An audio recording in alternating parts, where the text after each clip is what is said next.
Hi, I'm Jeff Siegel, CEO of Twinning Edge. I had an amazing session with Laurie-Ann today. I am preparing for a speech in front of a large audience a couple weeks from now, and I'm just so glad to have spent some time with Laurie-Ann looking at how my speech is structured and ways to really make it impactful. And I really felt like I just got an amazing amount of information in, frankly, a really short time. And I feel so much more ready and excited to go and wow this audience. So thanks, Lorianne. Podcast guesting and speaking on stages is one of my favorite strategies to get in front of new and ideal prospects. How would your business change if you could turn each of those appearances on podcasts and stages and earn $10,000 or maybe even more? Today, my guest, Beth Nydick, is going to share exactly how she does just that with her FAME framework. Welcome to the show, Miss Beth. The first time I saw you speak at Podfest, there were tech issues. And I always tell all of my private clients, there's always going to be tech issues. Like, always just be open and prepared for something to go wrong. And something did go wrong in your room. You acted like a pro and you just walked to the middle of the room because it was a big room. And you just spoke loudly and started getting the crowd all riled up. So congratulations. I really loved that. I appreciate that so much. Yeah, I think you just have to kind of roll with the punches.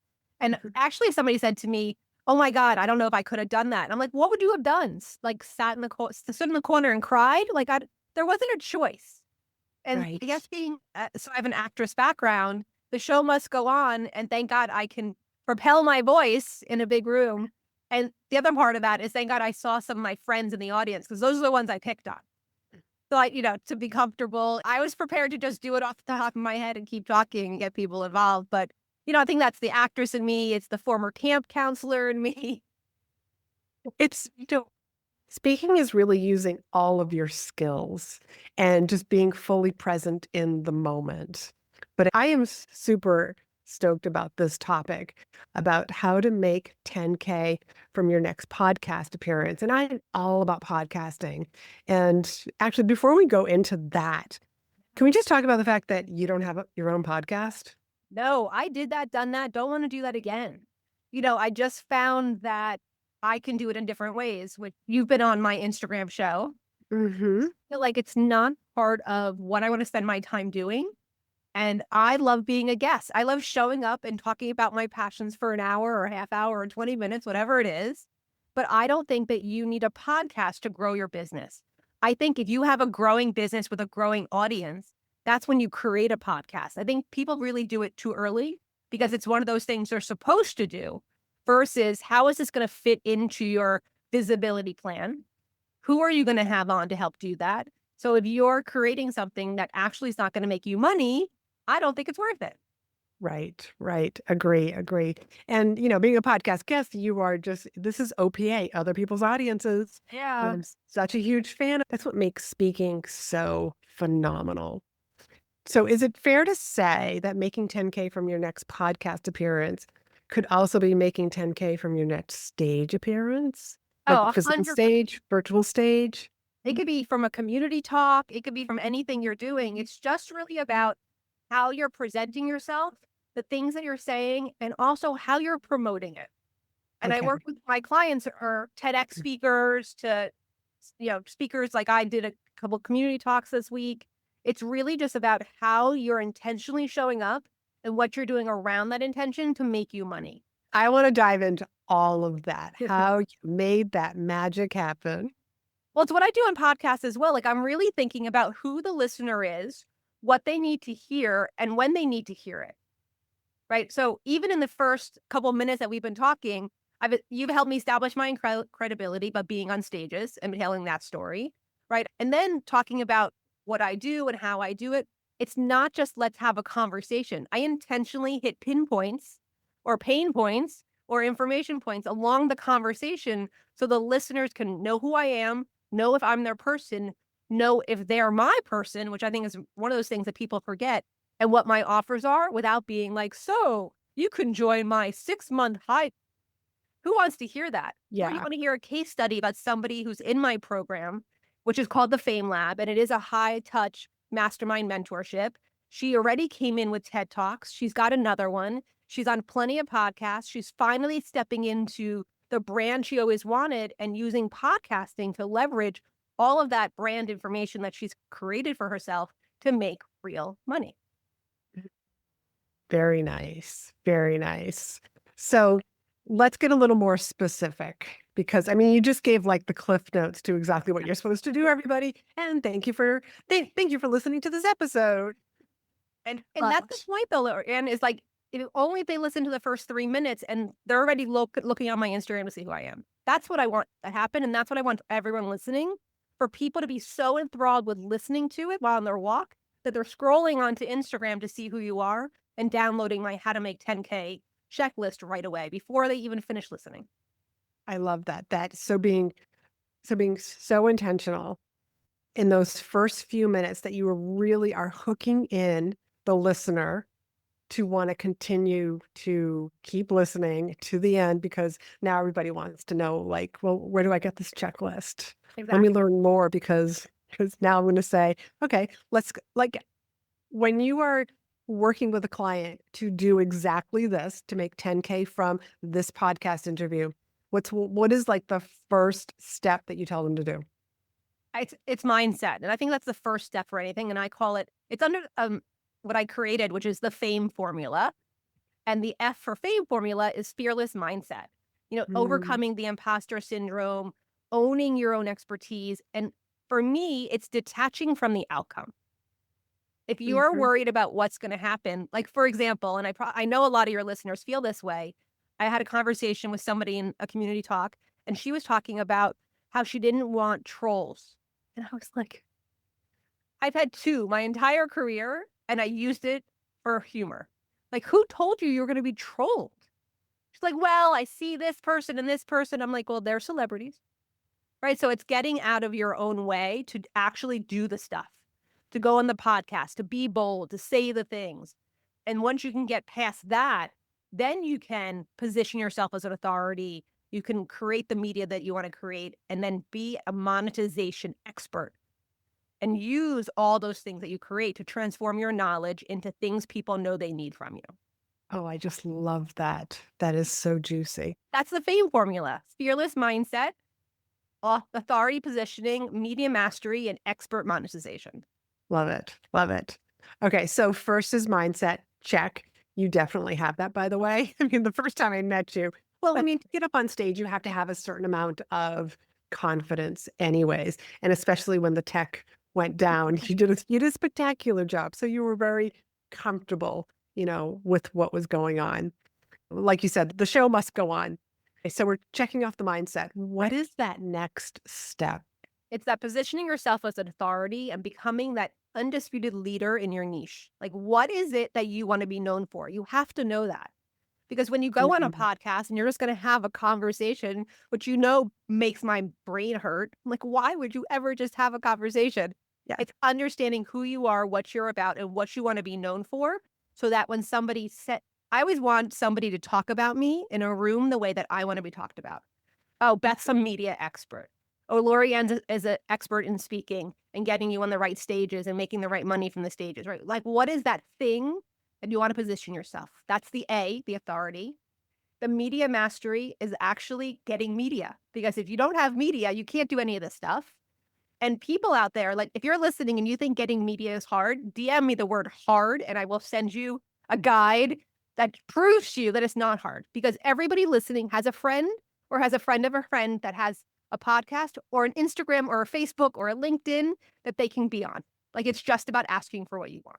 Okay, so I think that just needs a little bit more explanation because Yeah. when you say media, I think the New York Post, I think Forbes. Okay, so I think that big media, and I've been on a lot of podcasts, and I wouldn't have considered that to be media. That's interesting that you're bringing this up for me. It's funny you say that because other people have said that to me too. I'm like, why wouldn't it be media? What category would you put podcasting in? Speaking. Okay. Well, Like that's to because you yeah, come. for me, it's just another stage. But then again, like a magazine article is another form of a stage also, because I consider my books to be stages also. Okay. Or Okay. visibility vehicles. We could put it that way. Yes. Right? Get visibility. So when you have that, when you have something to leverage and amplify, having that consistently happen. If you look at what I do, I look like I consistently always have podcasts and interviews and things coming out. And most of the times I do, but like this summer, I wanted to hang out with my kids. But if you go back, I just reshared all the things I had been on in third and second quarter instead of worrying about, not having stuff to go out. So it's not just about being on stuff. It's about leveraging the stuff you've already had. And that's how you become a media master is you use the fame formula to create that opportunity in your business.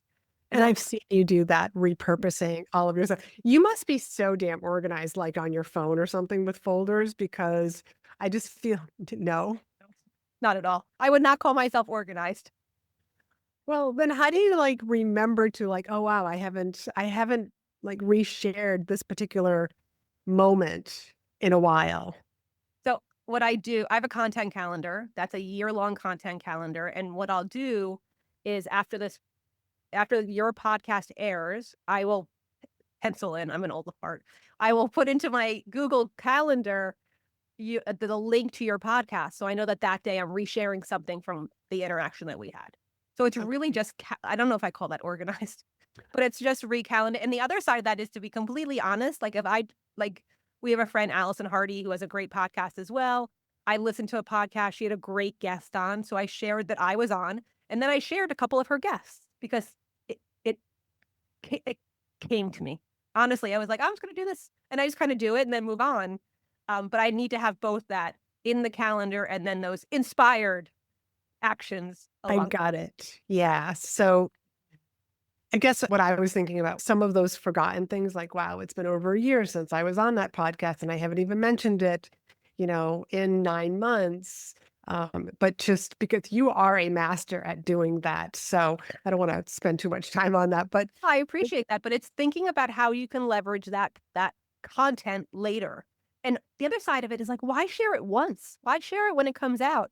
If you share it 3 months from now, 6 months, and 9 months from now, the information is still good, right? I'm talking about how to make 10K, but for the next 18 months. This is what my focus is. This is the only thing I'm doing.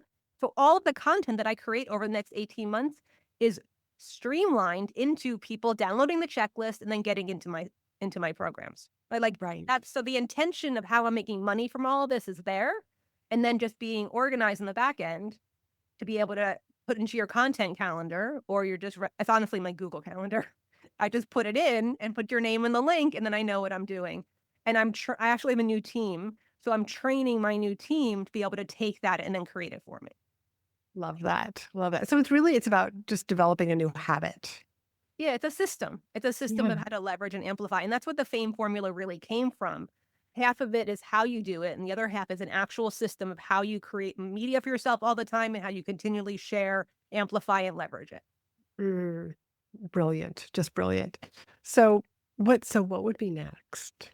The last would be E, would be expert monetization, and that's what we're talking about, is how to transform your knowledge into sound bites, Hmm. right? Because when you're on a podcast, you're gonna pick out audio assets, sometimes people audio assets, or you're gonna put your episode through Opus AI and create little clips, but what are you saying in those clips that you can then share on your social media? But it's not just social media, it's your email list, it's the groups that you're in.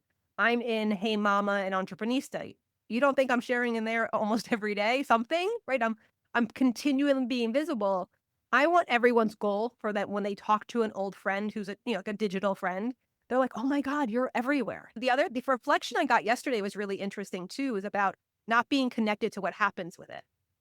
And I kinda wanna give everyone permission to do that. Like, it makes my life so much easier, and it really gives permission to my clients to just kinda do what they wanna do and not Hmm. worry about they're doing the right thing or it's this or that or how I'm gonna look or what my hair looks like, what all the stuff, right? But if you if you have this system and this formula in your business and you can use it, that there's no questions because you know what you're doing next.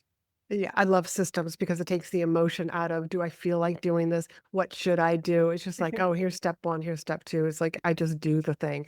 I kind of call it that as entrepreneurs, we have this split personality. half of you is the CEO and half of you is the employee, and the CEO says, go do this. And so, like, as the employee, if you want to keep your job, you don't say, yeah, I don't really feel like doing that today. It's like, well, if you don't, as your boss, I will fire your ass. So, but you can fire myself? I didn't know I could do that. That'd be awesome. And I think you could. That then one of your other personalities will show up. Oh. So let's talk about, where did you come up with this strategy, this process? It's a system that I was using for myself forever. This is actually my third business in digital. My first business was a food photographer, blogger, TV host. Like I was in the food side of this industry for a long time, and then I moved over to the business side. And it's how I got myself on Dr. Oz. It's how I got myself on lots of national TV in the food space.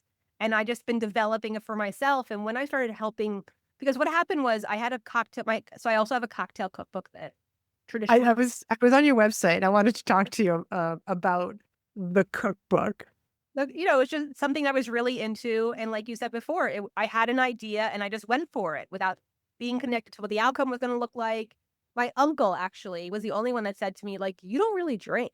And I was like, "It's not about me drinking. It's about something I see in the marketplace that people need, that no one's providing, and why not me?" Interesting. So what is the cookbook, by the It's way? called Clean Cocktails, Righteous Recipes for the Modern Mixologist.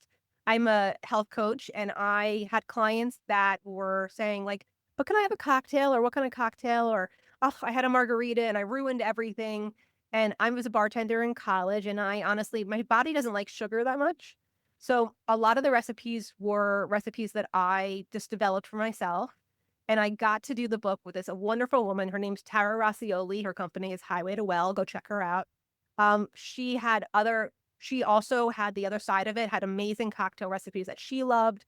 We put this book together, got an agent, got a book deal, and I've been leveraging that since 2017. And now I'm making zero proof cocktails because my body doesn't like alcohol anymore. But instead of Mm. giving up what I've created for myself, I'm now using pieces of it because there is a whole mocktail section in the book itself.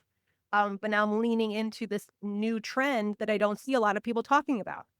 So Oh it's yeah. that business strategy. And that's really where I come from everything is my parents are entrepreneurs.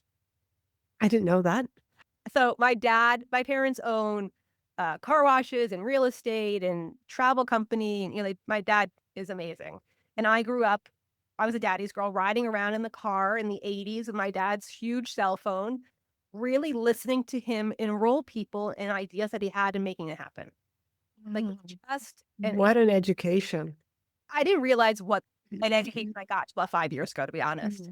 Mhm. And so I watched him have an idea and build a very successful empire, Mm. and gleaned all the information I could, and then I tried to use it myself.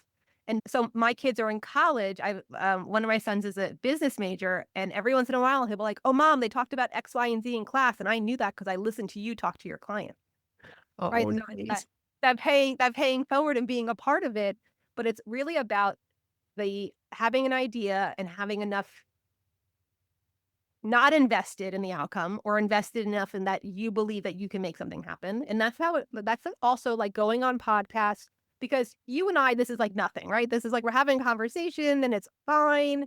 And we're not worried about how we look or what we're doing. But most people who are not seasoned speakers, because I think, Laurie, and I think I've been speaking since I was 16.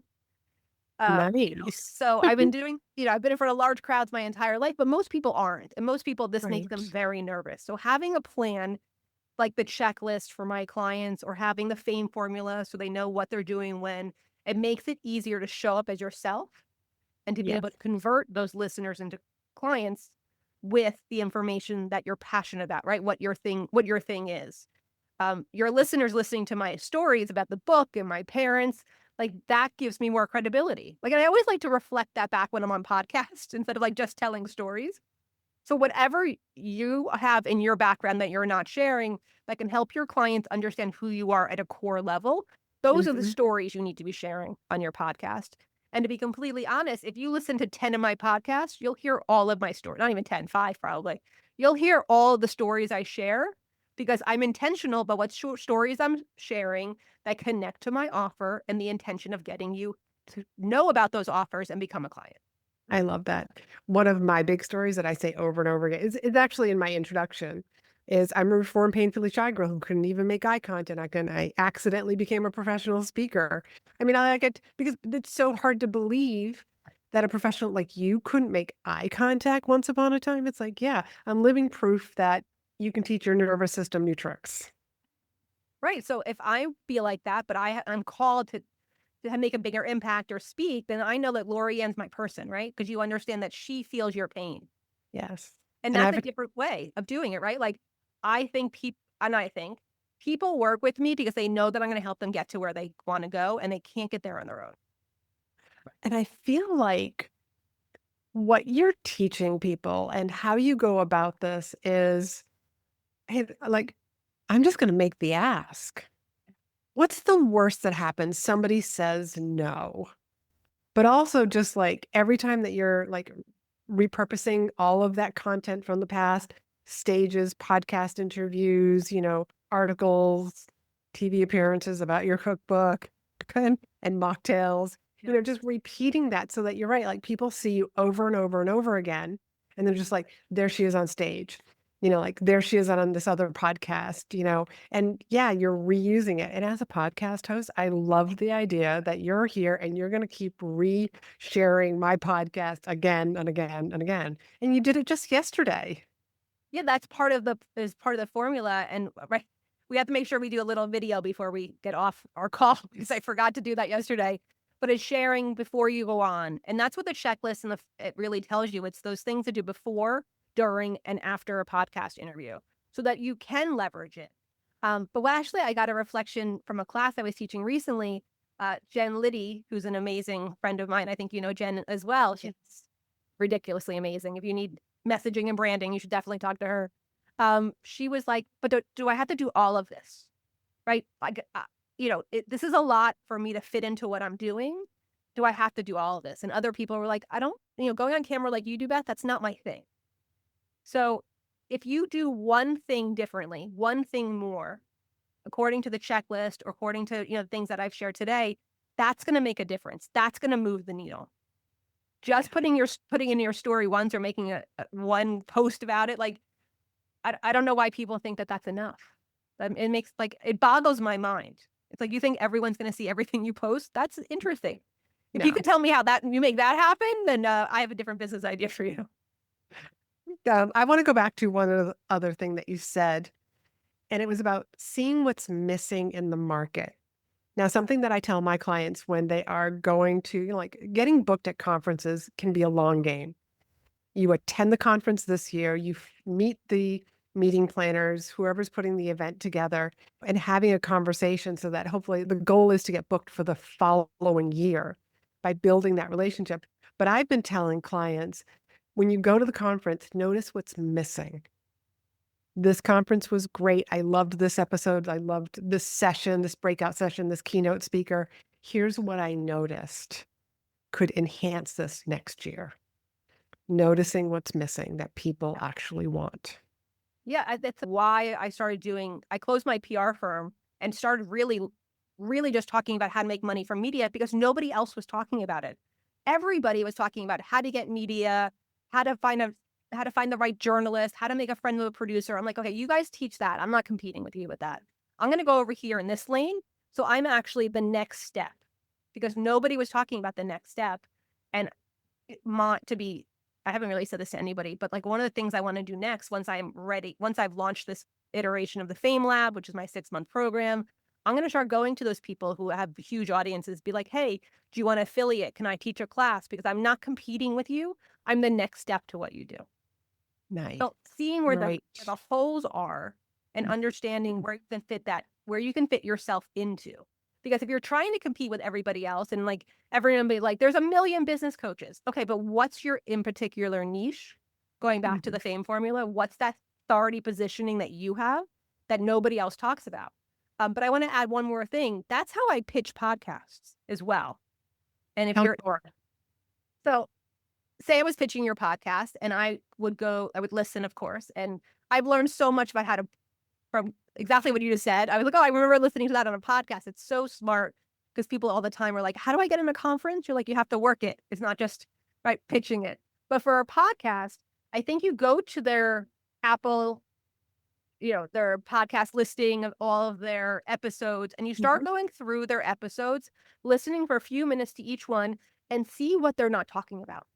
Yeah. So when you're pitching and I pitch, hey, I loved your episode with Laurie-Ann talking about how to get in a conference. This really spoke to me, how I need to make friends with them after I go, all the stuff.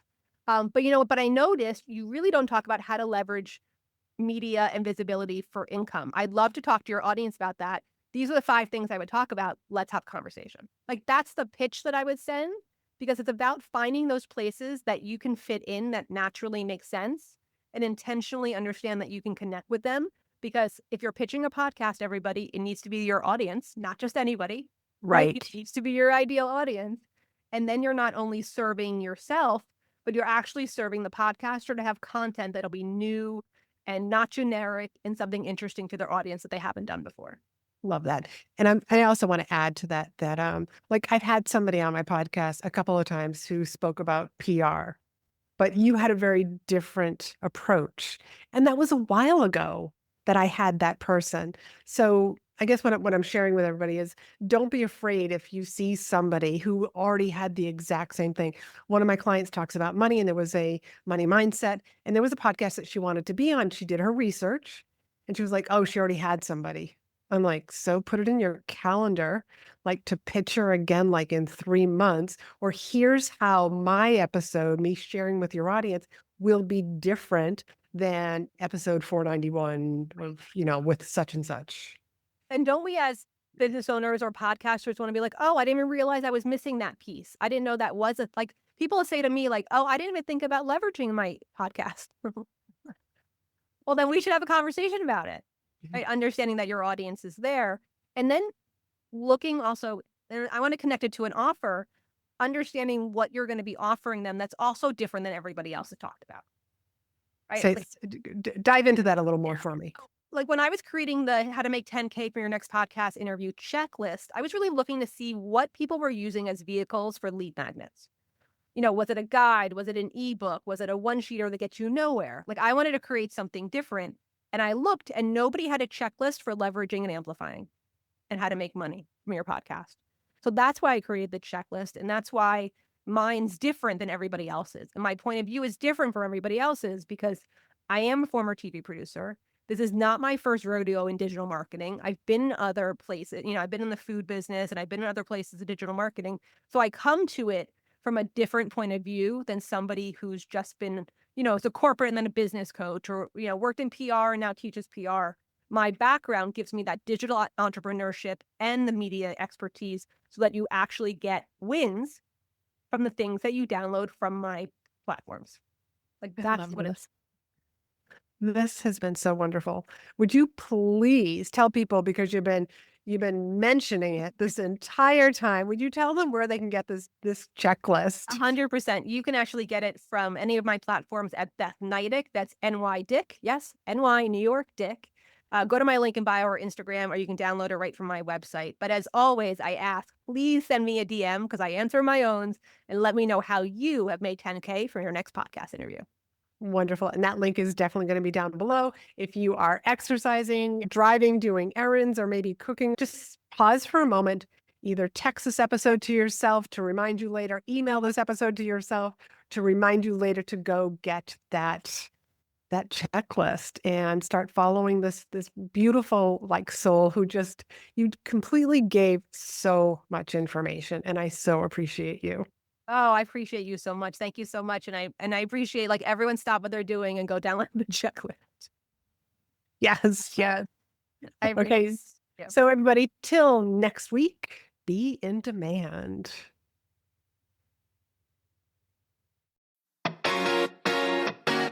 Are you ready to leverage speaking as your best form of marketing? There are over 7,500 events looking for speakers every single day. Speaking positions you as the expert in the room, but you probably don't know where to start.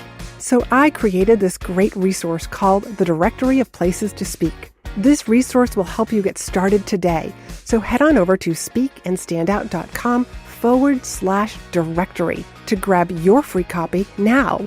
Don't miss this opportunity to be the expert speaking to audiences filled with your ideal clients.